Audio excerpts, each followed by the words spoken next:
सार्वदेशिक आर्य प्रतिनिधि सभा के आह्वान पर घर घर यज्ञ हर हर यज्ञ मुहिम के अंतर्गत वैश्विक कल्याण व कोरोना योद्धाओं के सम्मान के लिए संस्कार जागृति मिशन के पदाधिकारियों द्वारा अपने घरों में एक साथ एक समय रविवार सुबह 9:30 बजे से वैदिक विधि विधान के साथ यज्ञ संपन्न किया गया। मिशन के संरक्षक आचार्य सत्यप्रिय आर्य ने बताया कि अग्निहोत्र से वायुमंडल पवित्र होता है तथा रोगों के अनेक कीटाणु व वायरसों का नाश होता है।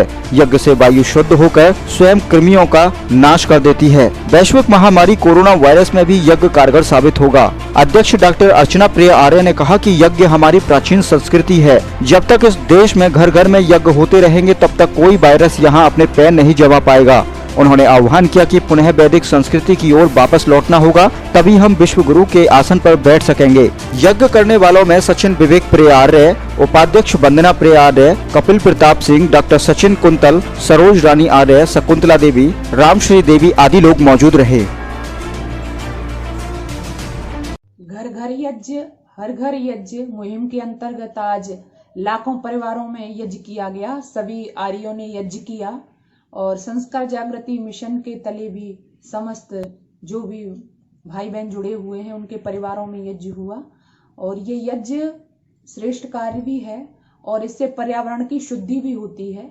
इसलिए आज इस यज्ञ का आयोजन किया गया।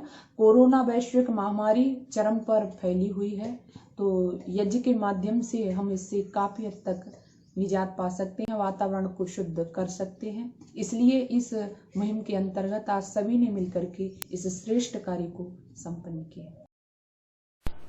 अभी प्रातःकाल की वेला में हम सब ने मिलकर के एक पारिवारिक यज्ञ को किया है और आज इस यज्ञ को करने का उद्देश्य सार्वदेशिक आर्य प्रतिनिधि सभा दिल्ली के आदेशानुसार पूरे भारत में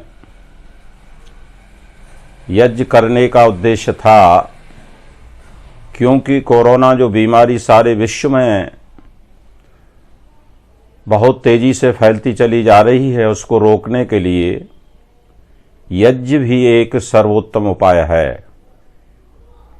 प्राचीन वैदिक वाङ्मय में वेद सबसे प्राचीन हैं और चारों वेदों में एक प्रश्न उठाया गया है, प्रक्षामि भुवनस्य किम नाभि।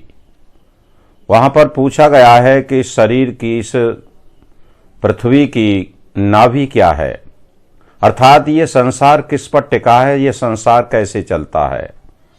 तो चारों वेदों ने इसका एक समाधान दिया है, अयम यज्ञो भुवनस्य नाभि। इस संसार की अगर कोई नाभि है तो वो यज्ञ है। जैसे उदाहरण के लिए हमारे शरीर में नाभि होती है, केंद्र बिंदु नाभि का होता है और नाभि से हम स्वस्थ रह सकते हैं। जिसकी नाभि स्वस्थ होती है उसका शरीर स्वस्थ होता है। तो ठीक उसी प्रकार से हम शरीर को स्वस्थ रखना चाहते हैं, निरोग रखना चाहते हैं। तो जैसे संसार का सिद्धांत यज्ञ पर चलता है, संसार की नाभि यज्ञ है, ठीक उसी प्रकार इस शरीर की नाभि जो हमारी होती है उसको स्वस्थ रखना भी परम आवश्यक है। तो आज हमने इस जो यज्ञ को किया है, इसका मूल उद्देश्य भी यही है कि संसार में कहिए, विश्व में कहिए, देश में कहिए, समाज और परिवार में कहिए, जो कोरोना तेजी से चल रहा है उसको रोकने के लिए एकमात्र उपाय अगर कोई है तो वो यज्ञ है।